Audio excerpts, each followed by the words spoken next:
Item 5, we have a school program highlight from Waterman Elementary School. Good evening, ladies and gentlemen of the school board and Dr. Ford. My name is Tom Madison. I'm the assistant principal at Waterman Elementary School. Miss Linda McCormick, our principal, could not be here tonight. She's at a Reading First conference in Richmond. I'd like to take this opportunity to introduce Mr. Mike Wampole, one of our 4th grade teachers. He stays after school and teaches our 21st century students as well as our Quest Gifted students, 2 amazing technology programs, Lego Robotics and Geocaching. He brought 2 of his students, Chandler and Megan, with him tonight, and they'd like to demonstrate those programs to you tonight. Mr. Wampole.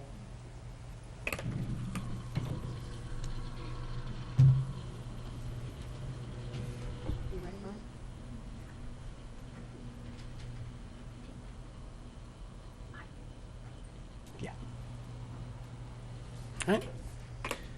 Robotics started off 5 years ago as a gifted and talented activity after school. We started with only 2 robots, and every year, and everyone had to share those 2 robots. Year after year, we added a few parts and a few extra robots. With the 21st Century Grant, we now have 12 robots, 1 for each student that wants to participate. And we can also offer robotics to anyone in the school, not just gifted and talented kids. All the robots start off with a kit.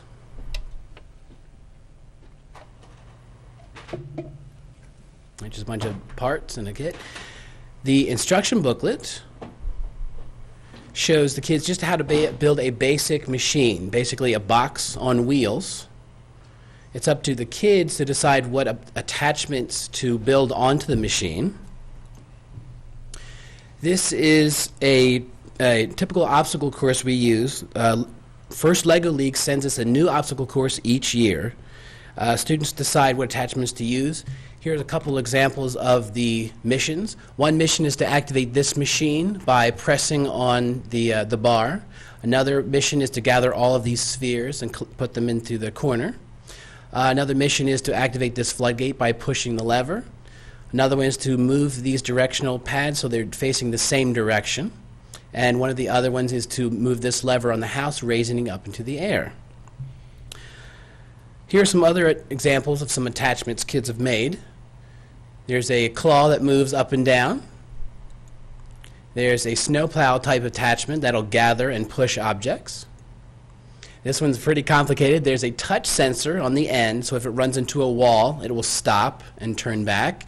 There's a small plow in the front picking up objects, and a basic snowplow around the sides to gather and move objects around. This one has a motor on top with a claw that can lift and hook onto things. It always amazes me how each student approaches their tasks in a different way, yet they're all successful in it. I've challenged Megan and Chandler to greet the school board with their robots.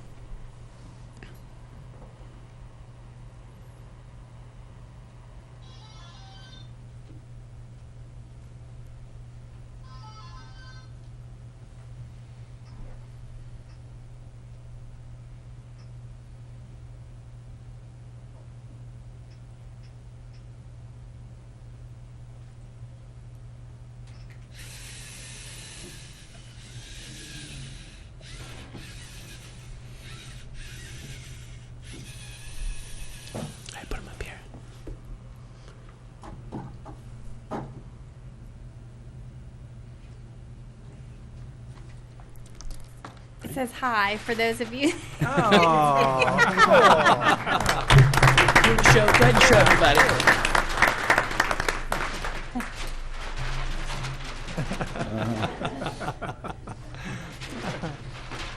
All right, good. Very good. That's great.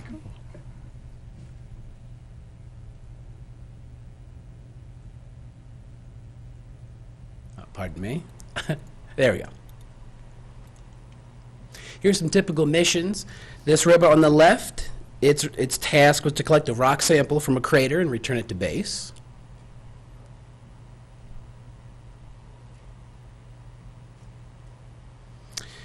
This one on the right, this robot is trying to connect these 2 habitat modules to a 3rd one in the field. Now you notice It didn't quite accomplish its task correctly. It didn't quite make it all the way. Robotics is a lot about trial and error. There's a lot of practice and programming. You program a task for it to perform, and then you see how it does. If it doesn't perform, you have to go back and see what needs to be changed. So it's a lot of trial and error, a lot of persistence.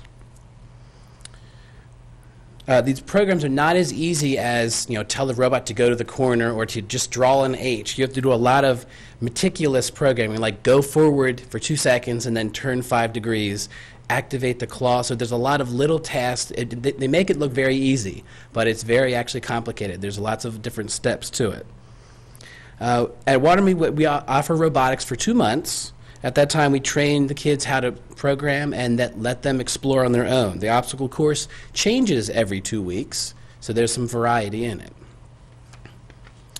Geocaching. Geocaching is another club at Waterman.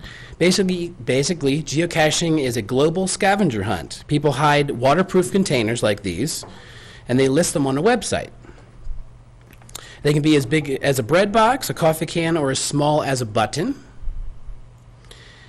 If they're big enough, they'll contain prizes to exchange. You bring prizes along, you can insert your own and collect one from the box. All of them have a logbook to sign, even the tiny one. Maybe you want to open that up.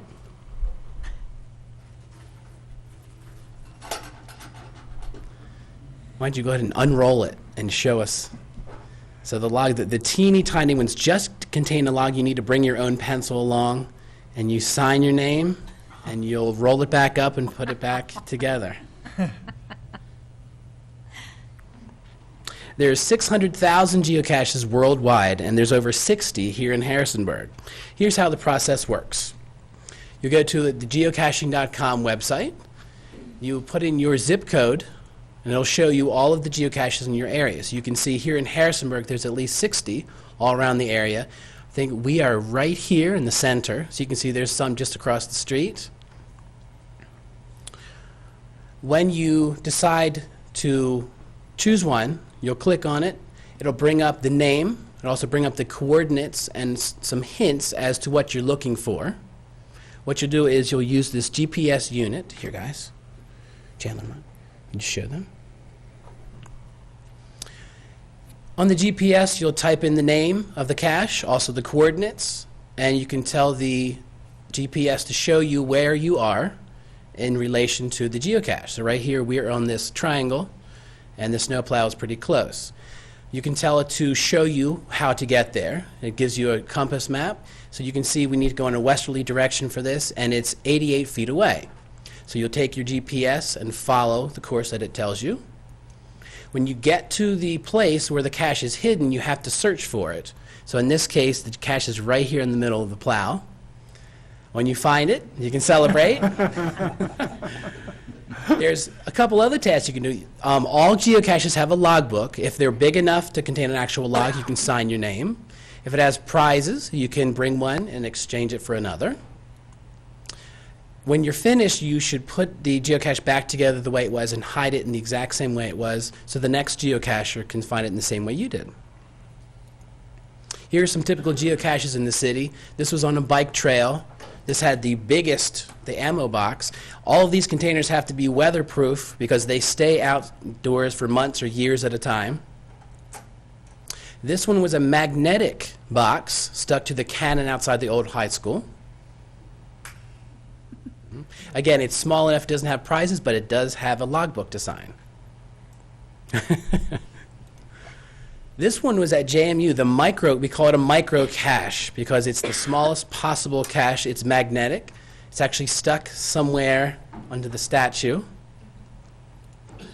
Here's one in Hillendale Park. It was up in a tree. You can even see a squirrel must have gnawed on it.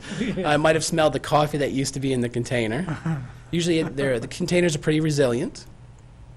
This one is one of my favorites. This is called Square Post. This is a professor at EMU designed this. In the path in his garden, he has round posts lining the path. One of them is a square post. And of course, this square post has a false panel, and when you open up, the cache is inside. I thought that was a very clever one. During Waterman's Geocaching Club, we found geocaches. Now, Waterman is up here in this area. There's one in Morrison Park connected to our playgrounds. We had an actual geocache to show the kids. In the summer, we created our own, and we created our own geocaches and spread them throughout the playground and outside area of our school. We also took a walking field trip to Westover Park across the street, and we took one final trip to JMU. The JMU area, down here, is very large. They have many geocaches, and I really like JMU because there's a lot of sidewalks and there's not a lot of traffic. It's a nice open campus, nice weather to walk in. Thank you for your time. I hope this was informative and fun to watch. Thank you. Sure was. Thank you.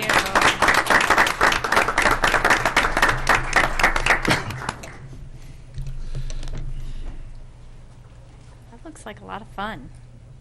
Can we join that club? You want to make a subcommittee that Yeah. handles that? The geocaching committee. Oh, thank you, Waterman, for that presentation.